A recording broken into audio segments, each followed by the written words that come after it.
It's a pleasure to introduce once again to the 700 Club audience, Rabbi Daniel Lapin. Daniel, good to see you. Fantastic to be together with you again, Pat. Thank you.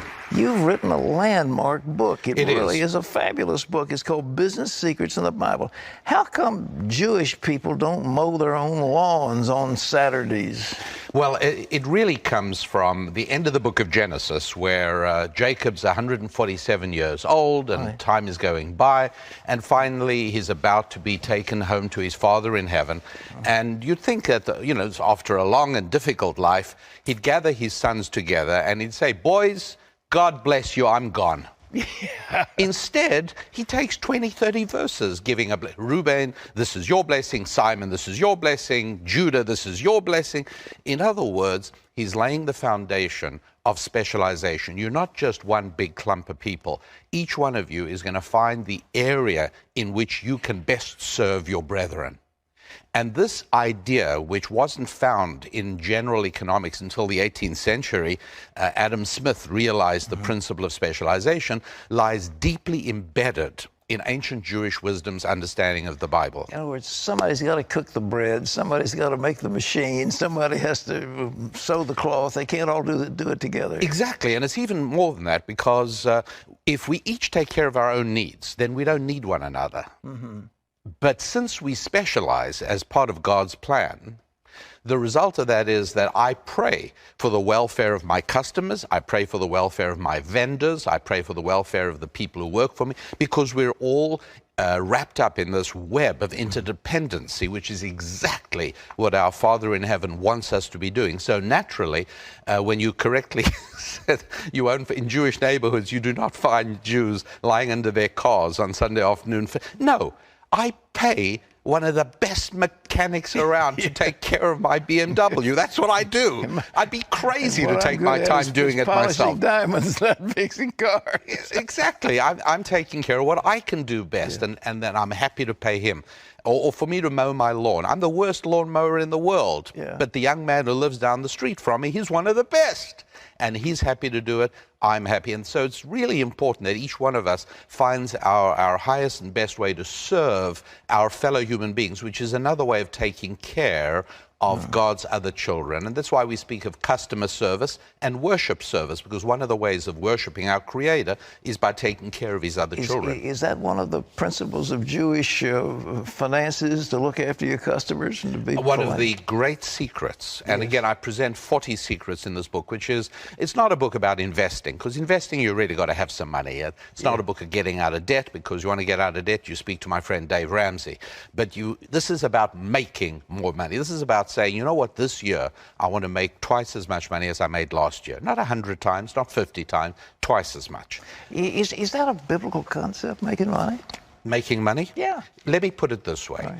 If a young person came to you and said, look, I can't decide what to do. I either want to go into politics, actually they don't say that, I want to go into public service.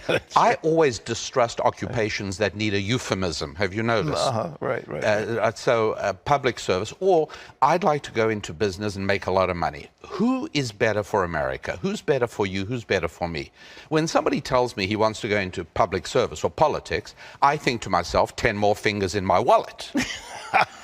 But when somebody tells me I want to go into business, then the only way he can succeed in business, or she, is by making products or services that enhance my life. And that's why I say, yes, I'm not going to say God wants you to be rich, but God wants you to be striving for more money. Money is a spiritual creation of our Creator. It's not something that just came about. You said something here, too, that surprised most people, is that cities are really a creation of God, that men had to get together in cities. Why was that? Well, that's exactly right. We find that after Cain kills Abel, God gives him the punishment of isolation from people, basically. You're always going to have to keep traveling, and things you plant won't grow.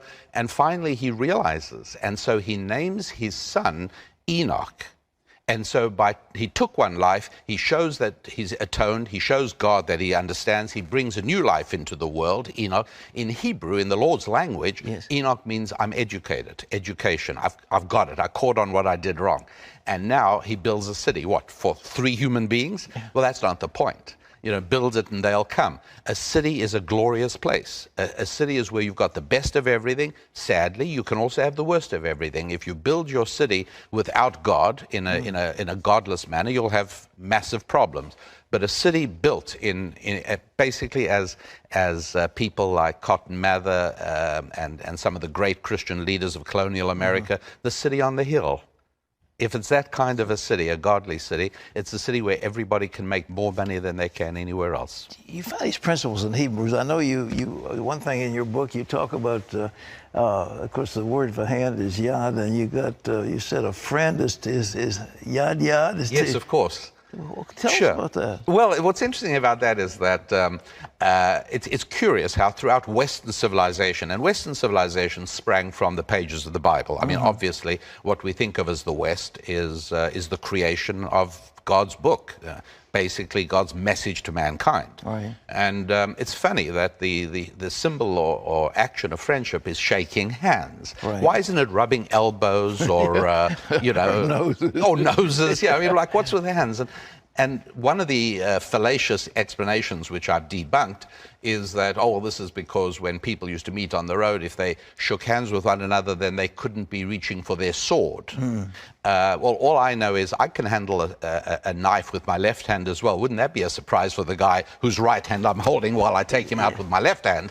It's nonsense, complete nonsense. No, the reason is because in the Lord's language, which people used to all know, I mean, Hebrew was widely understood. And everybody, that's why I say today everyone needs a rabbi, right? Because not everyone knows Hebrew. I've got to sort of help people along a little bit. But when they did, the idea of in Hebrew is one of the great words in Hebrew for a friend is yedid, which is spelt hand. The two Hebrew words, basically two hands clasping becomes, and to this day, the picture of clasped hands is a symbol of friendship. What else? Where did the word money come from? Is that a Hebrew word, money? The word money itself? Yeah. Well, yes. The Hebrew word is counting, and that money is the Hebrew word for money is counting. Is counting. And if you say to anybody, counting, what do you count? The first thing you think of, I think, is you count money. Well, you mentioned in your book that people had to keep accounts, that if you're going to succeed, you've got to know where your money is. Oh, look, if you want to lose weight, or if you've got to keep a record. You've got to measure your weight and keep records.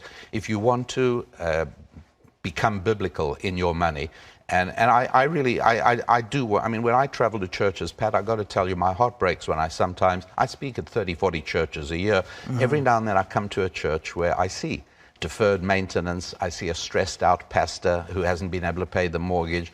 I see members of the church who just not. For me, it's the greatest blessing. It's what my ministry is all about, to bring them business secrets from the Bible so that when I come back a year later, I see a different institution, a totally different church. The whole idea of knowing how to do balance sheet accounting, or, You don't have to become a CPA, but you do need to be able to understand financial statements. And it's easy to do. You just got to be able to do it. That's a key. I mean, the Jewish person from the Bible would always know how to count his money and know where it was. Not only that, but the Hebrew words for counting not only means money in the case of money, but each of the 4 Hebrew words that mean counting also mean successful person of accomplishment. Tell me about those. The successful person? Yeah. In Hebrew, there's a word poked, or how about a word noseh, means to count, but it's also the same word in the book of Numbers where Moses appoints the princes for each tribe. That's exactly the same word, the princes. So in other words, people of accomplishment, people of achievement, people of aristocratic bearing are all people who can count. And that's true in everything. I mean, you've got to be able to measure your achievement, because if you don't, the days pass and nothing gets accomplished. That was certainly true with John D. Rockefeller. He was basically an accountant. He kept exquisite books. Every penny he spent, everything he gave away, down to the last dime, he had it all written in a book of accounts. Yeah, people laugh at that, and he may have been a little extreme, but then his wealth was also extreme. He came to the richest man in the world. Yes, so exactly right. But for most of us, the other extreme is more common, where there's no record keeping and no meticulous accounting for our time, for our money, for our achievements. It's important. And that accounts for failure, doesn't it? And that's one of the secrets, is keeping records, not only financial, but also life records, a journal.